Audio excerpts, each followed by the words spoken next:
पिछले कक्षा में समुच्चय की परिभाषा बता दिए थे और बता दिए थे कि समुच्चय को किस रूप में लिखा जाता है।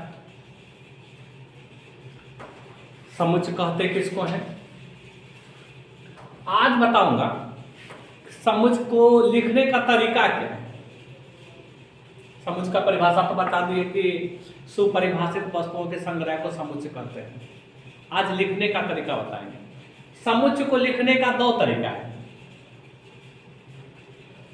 या कह सकते हैं समुच्चय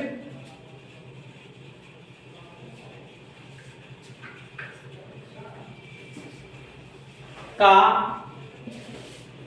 निर्धारण दो तरह से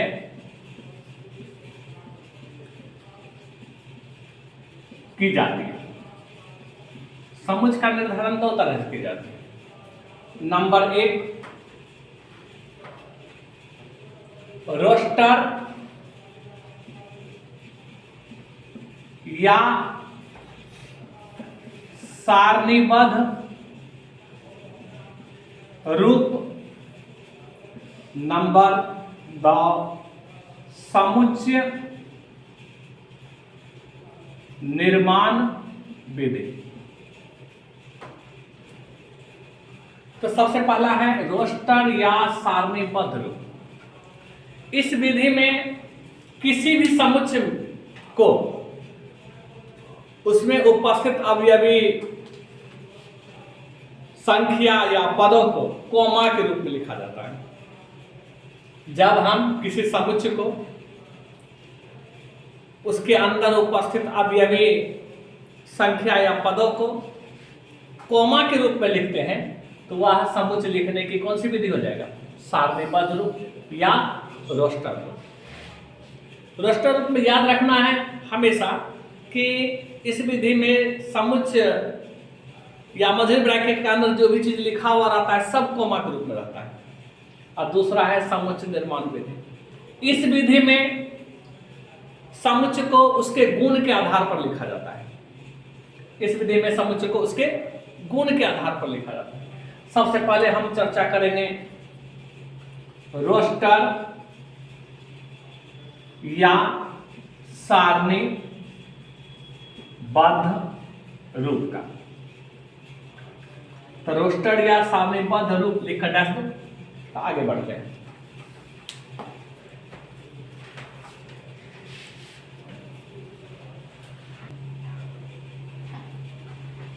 रोस्टर या सारणीबद्ध रूप, इस विधि में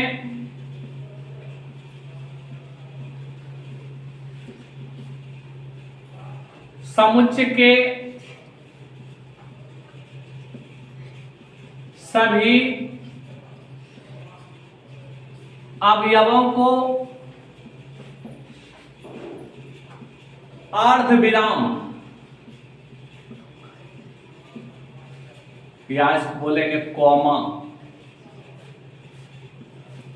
ऐसे करके सिंबल होता है। अर्धविराम अर्थात कॉमा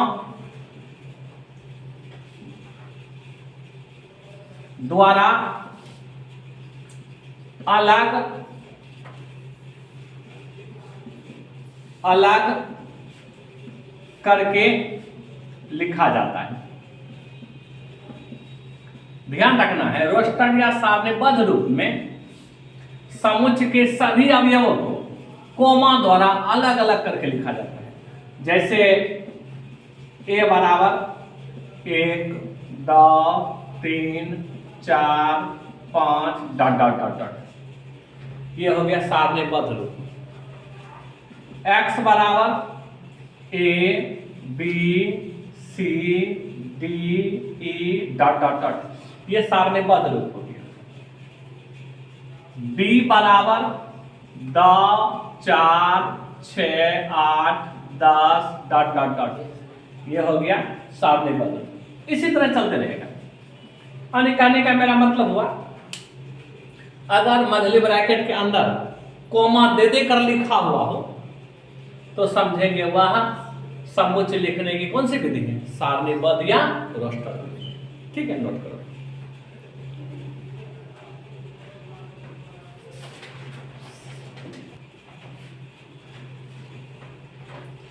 समुच्चय लिखने की दूसरी विधि समुच्चय निर्माण विधि है।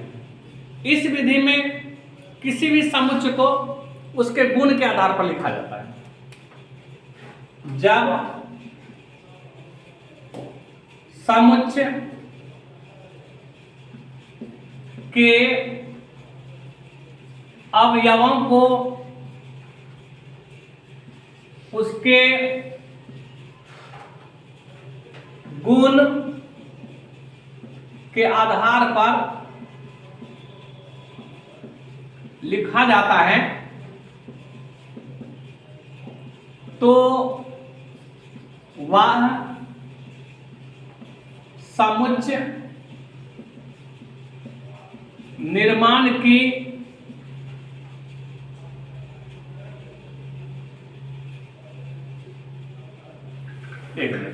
तो उसे समुच्चय निर्माण विधि कहते हैं। ज्यादा लंबा नहीं करना है, तो उसे समुच्चय निर्माण विधि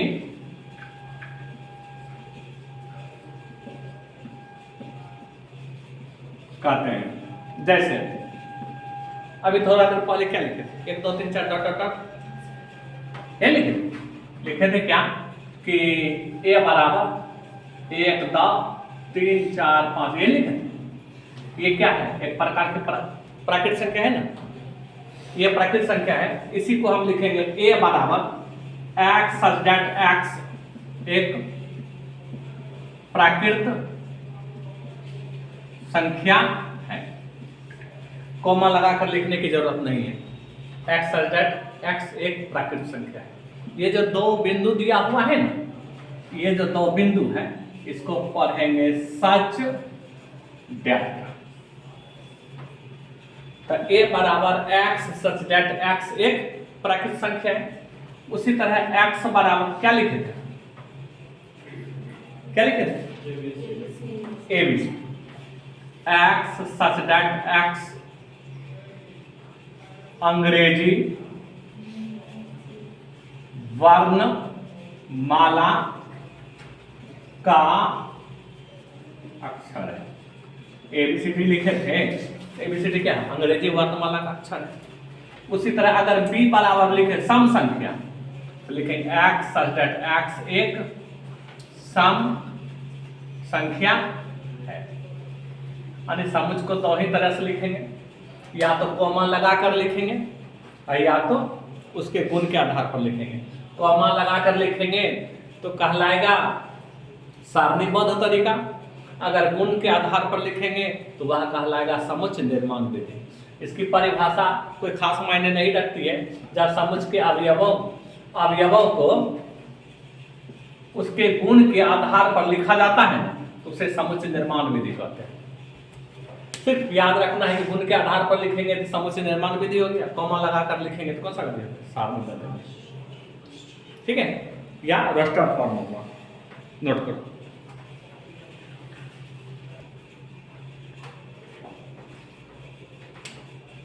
प्रश्नावली 1.1 सेट चैप्टर यानी समुच्चय का प्रश्नावली 1.1 पहला क्वेश्चन कह रहा है निम्नलिखित में कौन समुच्चय है, अपने उत्तर का औचित्य बताइए। मतलब जो भी क्वेश्चन दिया हुआ है ना उसमें से बताना है कौन समुच्चय है और कौन समुच्चय नहीं है। अगर कोई समुच्चय है तो क्यों समुच्चय है, अगर कोई समुच्चय नहीं है तो क्यों नहीं समुच्चय है। तो जरा देखें इस सवाल को। पहला क्वेश्चन है जे अक्षर से प्रारंभ होने वाले वर्ष के सभी महीनों का संग्रह। जे अक्षर से प्रारंभ होने वाले वर्ष के सभी महीनों का संग्रह। तो थोड़ा सा याद दिला दो समुच्चय की परिभाषा क्या कहती है।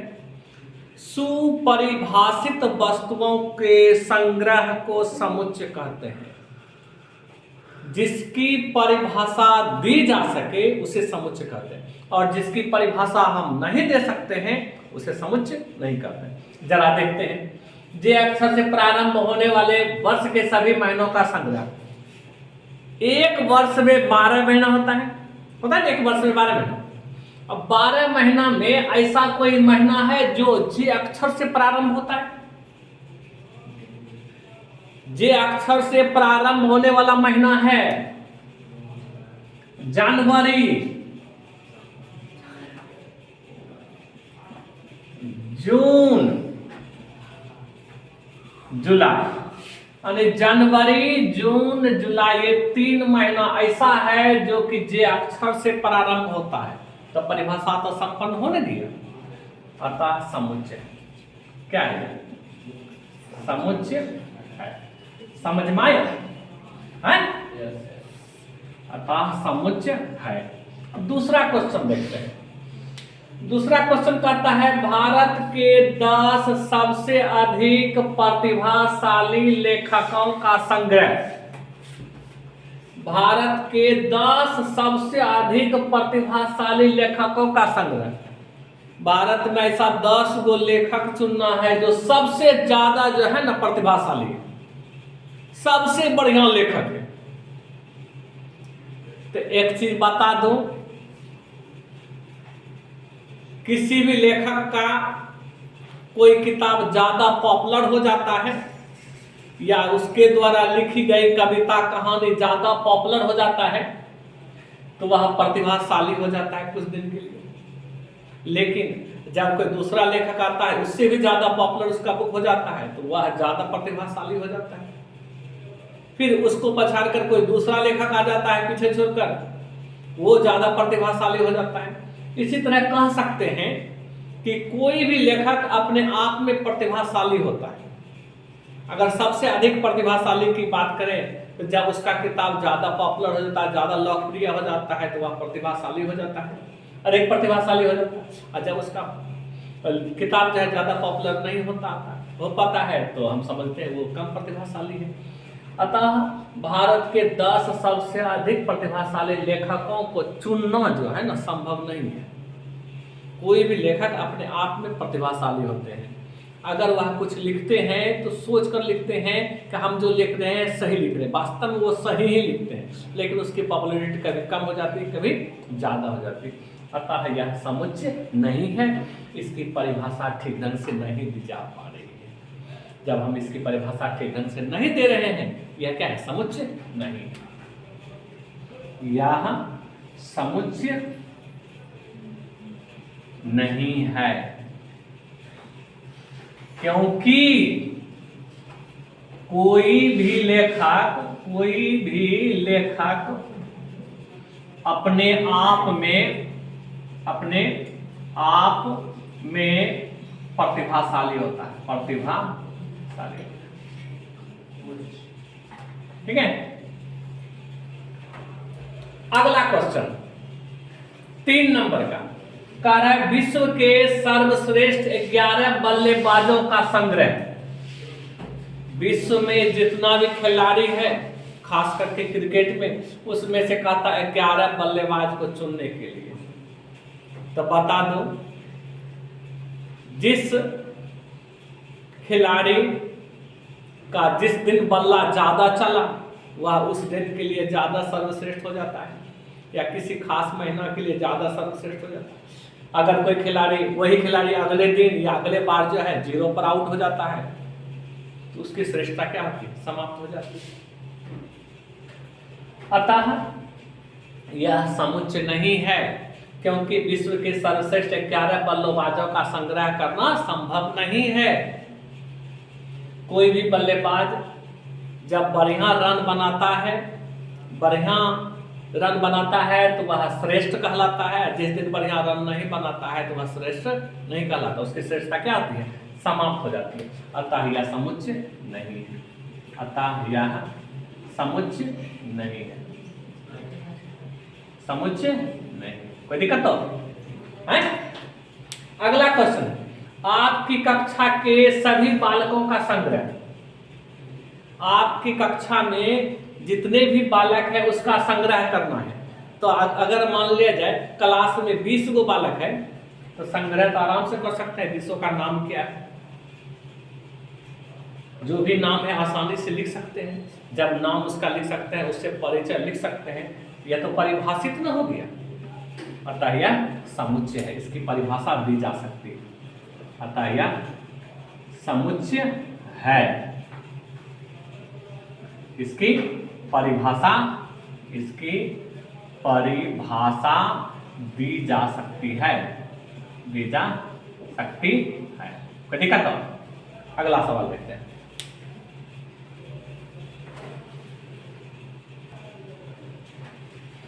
अगला सवाल है 100 से कम सभी प्राकृत संख्याओं का संग्रह। 100 से कम प्राकृत संख्या कौन कौन है हमें पता है। तो 1, 2, 3, 4, 5, 6 डॉट डॉट डॉट 99 तक वे सब संख्याएं हैं जो 100 से कम प्राकृत संख्या। अतः यह समुच्चय है, अतः यह समुच्चय है। उसी तरह लेखक प्रेमचंद द्वारा लिखित उपन्यासों का संग्रह। लेखक प्रेमचंद क्या उपन्यास लिखा है वह पता है, गूगल द्वारा या बुक द्वारा देखकर बताया जा सकता है कि मुंशी प्रेमचंद या लेखक प्रेमचंद जो है कितना उपन्यास लिखा है, उसे आसानी से दिखाया जा सकता है। यह क्या है, समुच्चय है। यह समुच्चय है क्योंकि प्रेमचंद